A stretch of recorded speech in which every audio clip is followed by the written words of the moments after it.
Crooks beware. Detective Pepper's in the house.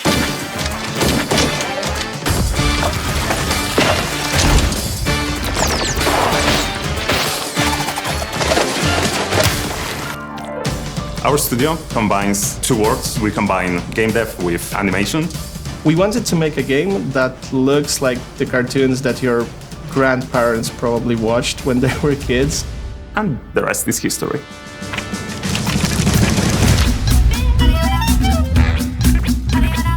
Mouse PI for Hire for me is unique.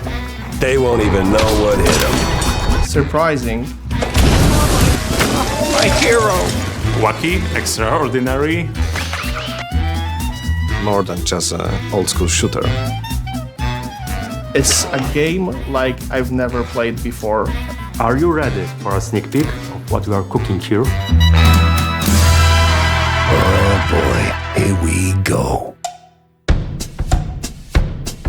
My name is Maciej Krzemień. I'm the lead producer at Fumi Games. Mouse PI for Hire is an FPS game, but in a very unusual setting of a cartoon. It's in 3D environment, but what's really unique is that everything you see, characters, weapons, it's drawn by hand, frame by frame. Everything you see in the game is handcrafted. So at the beginning, we specialized in short film animations. But I always think that people should have the possibility and space to be creative. So when Michał Rostek, our art director, came to me with this great idea, I knew he was onto something. Hi, I'm Michał Rostek. I'm the art director and lead animator. For me, this game is a great opportunity to spread with the world my passion about the Rubber Hose animation. It is like part of pop culture that resonates with people all around the world. My name is Mateusz, and I'm a lead narrative designer at Fumi Games. What excites me the most about the story of Mouse is just this sheer comedy of it, despite tackling subjects that are quite serious. There's something rotten at the heart of Mouseburg. I'm Łukasz Błaszczyk. I'm the lead game designer for Mouse PI for Hire. What I hope that fans will learn from this video is that it isn't just another copy-paste of a boomer shooter. You're gonna meet NPCs, you're gonna learn the world, you're gonna find a deep, engaging story. We've designed the game around you having fun.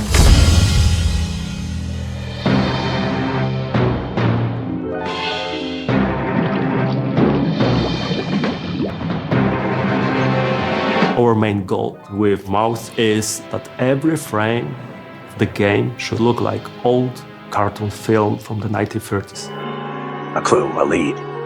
What more could a mouse detective want? So every element of the UI or the weapons, enemies, everything is animated by hand. One of the biggest challenges that we have to overcome is to make sure that every frame of the animation will be as close as possible to 1930s Rubber Hose style. Rubber Hose animation is the style of animation developed in the United States in 1920s, 1930s, and the things that could be the representative of this art style is the bounce animation. Everything bends, everything stretches and squeezes. It gives us all kinds of different things that, for example, our characters can do with their hands or legs. We're not limited by a realistic art style. So when we consider 2D characters running around a 3D environment, that presents a challenge for designers. So unlike the 3D characters that we can make the one model of the characters and turn him around, we need to make 6 different positions, 6 different angles for each of the characters. So front left, side, back side, and back. So when we are going through the 3D environment, we can see the character who is flat and turn him around. And the final result of this is a lot of drawings to do. With 2D, every single change I as a designer make to the game balance, that causes an avalanche of changes for the game itself. If I speed up a character, they have to redo animations. The art team loves me. One of the biggest challenges with Mouse PI for Hire was the black and white aesthetic, because usually you will use specific tricks to guide the players through certain locations. You have the well-known yellow paint that shows you where to use what. And we don't have that because we have a completely black and white game, so you have to guide players through light. We will often use typical black and white on objects that can be moved, will be interactable, while maintaining grayscale and no outlines on objects that you can't interact with. We want to put a life to the world through the animation elements. So on every level there will be something extraordinary and unique to see and to experience.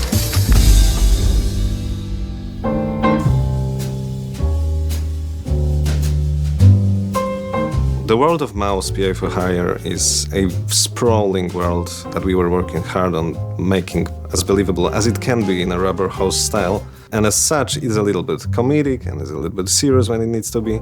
And the city that the game takes place in is called Mouseburg. It has its own unique flavor. It's a cheesy flavor, you might say. Call me a cheesehead, but that elevator wasn't here before.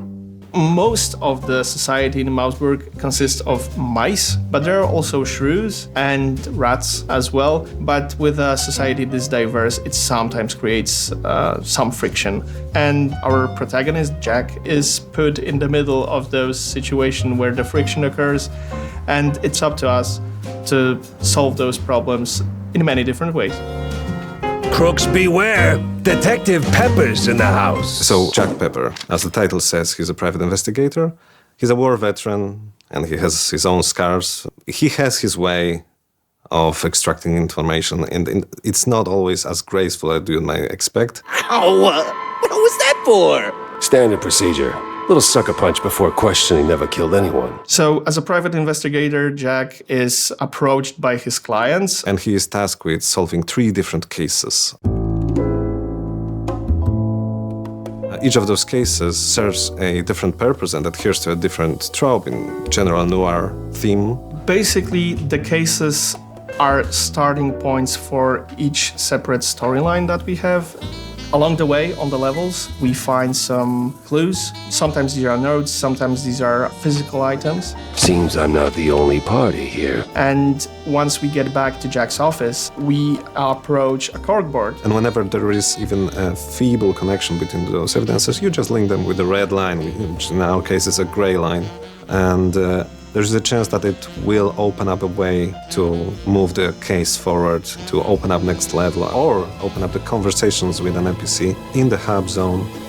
The hub is our home, where you start the case, where you end every case. There are 3 main areas in the hub. Jack's office, a pub called Little Big that's run by John Brown, Jack's friend. And there's Tammy's workshop, and you can upgrade your weapons and just talk to her whenever your heart's desire. What's up, Jack? When you visit the Little Big pub, you can encounter 3 different NPCs. Each of them serves as a handler for a different minigame, one of which is a collectible baseball card game. You can collect cards throughout the whole world. Almost every single level has at least one hidden somewhere, and based on that you can build your own deck of cards. In our minigames, you can sometimes win hints, additional clues, or parts for some upgrades. So whenever you're stuck with your current case, there's always someone to talk to in the hub. I'm Igor. Igor, not Igor. And as soon as you have your next steps figured out, then you can go just find your car.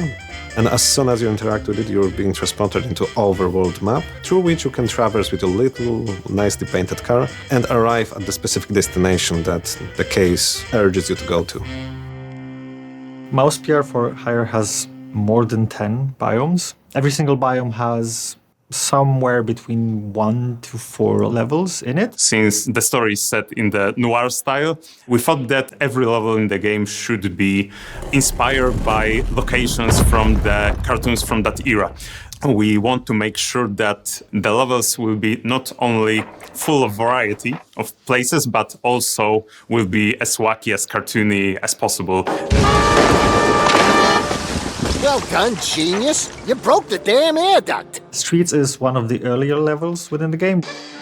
So When you first enter the level, you find complete chaos on the streets. Don't hurt me, officer. It was just a little cheese stick on the sidewalk. You will see shrews getting beat up. You will see them getting kidnapped. You will see them disappearing. And yeah, you will see how police officers aren't really there to protect anyone anymore.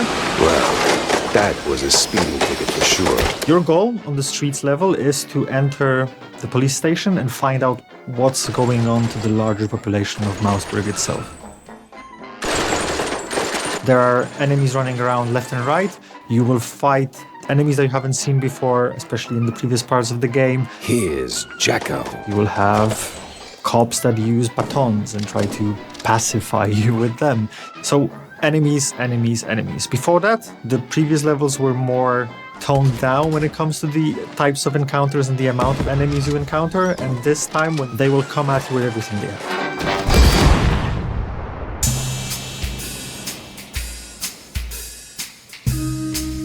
It's pretty difficult to be a one-man army and the single hero who saves the day, even in a cartoon world.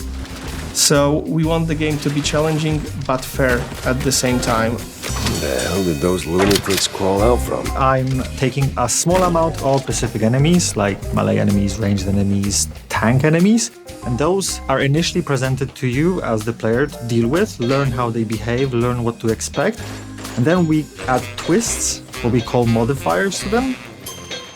So a tank that you've encountered previously that charged on you and you learn to dodge it when it's charging might now also enable a force field around itself that you need to figure out how to deal with. And these modifiers keep it fresh while maintaining the feeling of familiarity when it comes to specific enemies. Some of the characters are slim and they're moving faster to us. Some of the characters are bigger and they need to stomp around. We need to have the different approach to the characters because it changes the gameplay. So it's not just the basic type of enemy, you will also encounter bigger enemies, larger enemies, more complex enemies, like one that we've already shown, the Viccatore, or the alligator as it was nicknamed. And you might also encounter my favorite boss enemy, which is the third wife.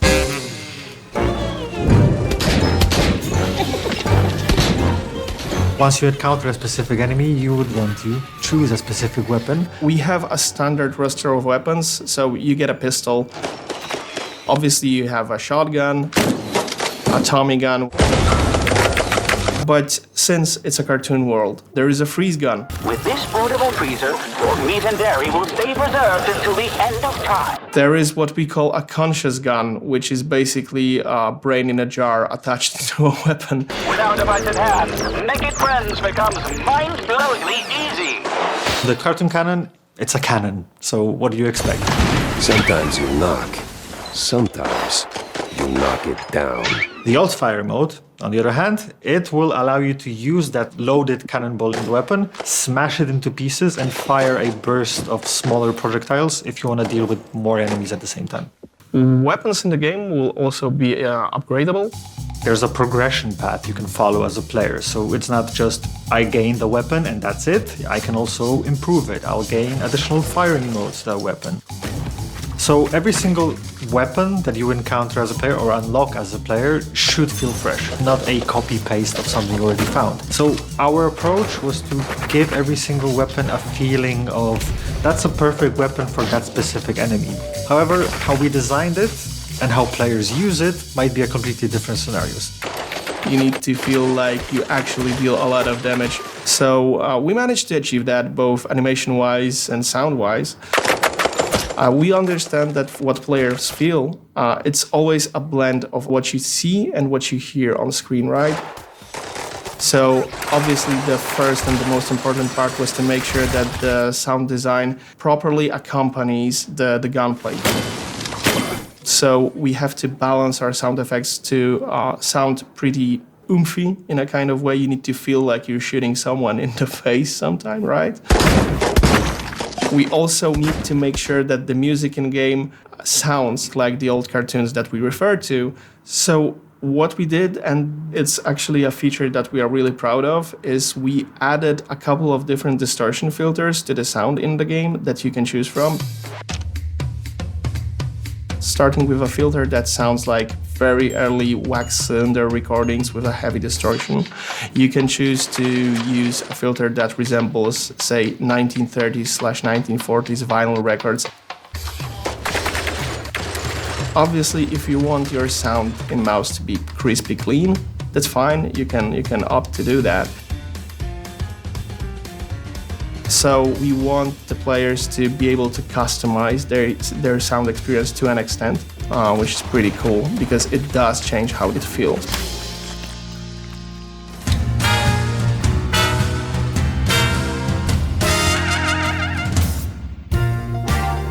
From the beginning, I knew that this game is like no other. It's handcrafted entertainment full of love, made for real people, by real people, which is amazing. We just want to give the players this fascinating world that is outlandish and relatable at the same time. The whole game as a package is exciting because every little detail that we work on across every team just makes something unique. I'm most proud of the team that's building the game and the boundaries that they cross every single week, every single month. I know it sounds cheesy, but we create something that is truly a human experience in a world inhabited by mice.